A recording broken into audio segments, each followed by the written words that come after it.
भागवत धर्माचे निगुणे, एक उद्धरती श्रवणे, एक तरती पठणे, एक निस्तरती ध्याने, संसार पाशा.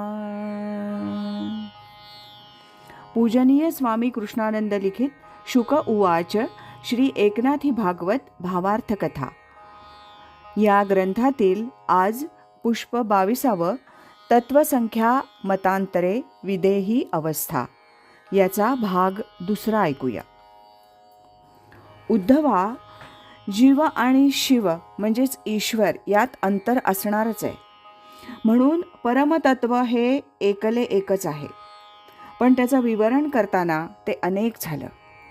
जमिनीवरचा पाऱ्याचा कण उचलून घेताना त्याचे तुकडे होतात, ते सर्व तुकडे एकाचेच असतात. तसं हे आहे.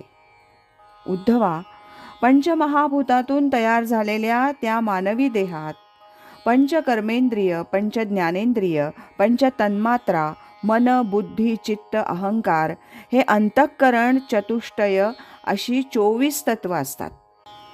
त्यांना कार्यान्वित करणारं चैतन्य हे पंचप्राण रूपानं वावरत असतं. एकच आत्मतत्व जीव शिव आत्मा यात विभागलं जातं. पुरुष, प्रकृती, माया आणि ब्रह्म असं मिळून 36 तत्वाचा हा देह असतो. मायेत त्रिगुण सामावलेले असतात. ज्ञाते त्यांच्या बुद्धीप्रमाणे काही तत्व एकत्र करून तत्वांची संख्या कमी जास्त करतात, म्हणून त्यांची विधानं एकमेकांना जुळती होत नाहीत. उद्धवा, ही तत्वमंथनं प्रत्येकाची वेगळी असली तरी ते सर्वजण एकाच आत्मतत्वाचा निर्देश करतात. जीवानं शिवाच्या आधारे आत्मा जाणावा ह्यात कुणाचंही दुमत नाही. भोजनात 2 पदार्थ असले काय किंवा पंचपक्वान्न असली तरी भूक भागवणं हेच महत्त्वाचं कार्य असतं. तेव्हा बाकीचा सर्व बाह्य पसारा आहे, त्यात मनाला भ्रमित करू नये. मानव जन्मात काय साधायचं त्यात हे महत्त्वाचं आहे.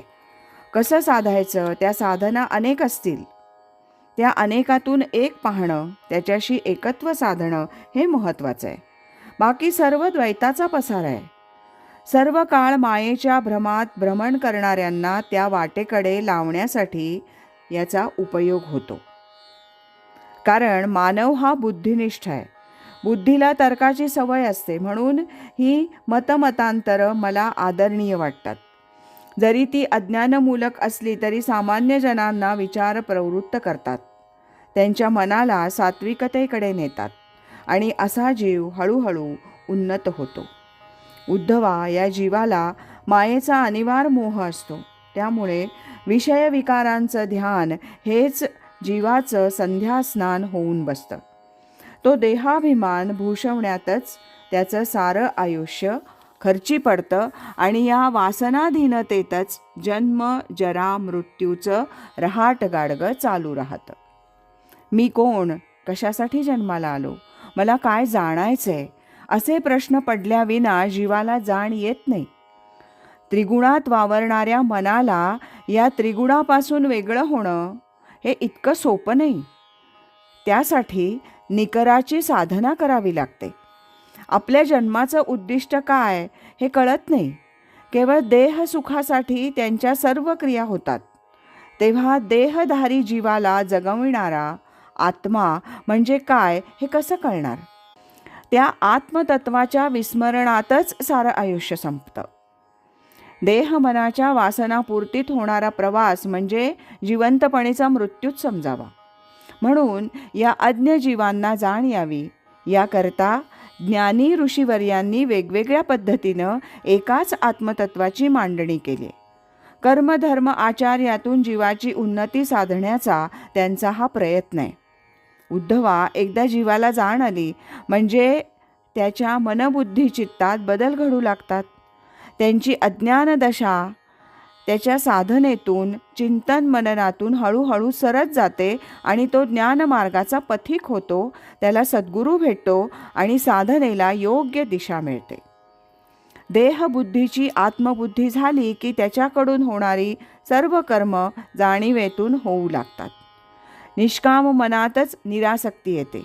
त्यातून पुढे वैराग्याचा अंकुर उदयाला येतो. तो त्याच्या अंगीच्या विवेकामुळेच येतो. उद्धवा, अशा साधकाला गुरुबोध झाला की त्याची अंतर्मुखता वाढीस लागते. चिंतनातून चैतन्याचा वेध लागतो आणि साधनेची निष्ठा पराकाष्ठा त्याला आत्मबोधाच्या टप्प्यावर आणते.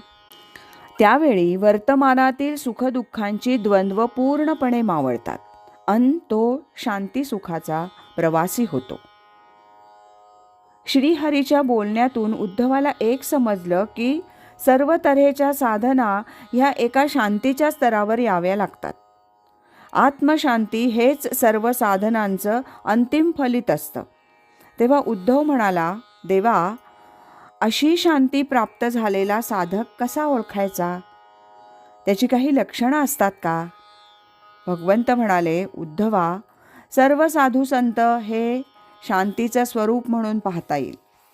ते आसक्तीविरहित जीवन जगतात. सुखदुःख, लाभहानी तसंच मान अपमान हे त्यांच्या ठिकाणी समान असतात. काम, क्रोध, लोभांना त्यांच्या मनात स्थानच नसतं. या शांतीच्या आधारावरच ते हा भवसागर तरून जातात.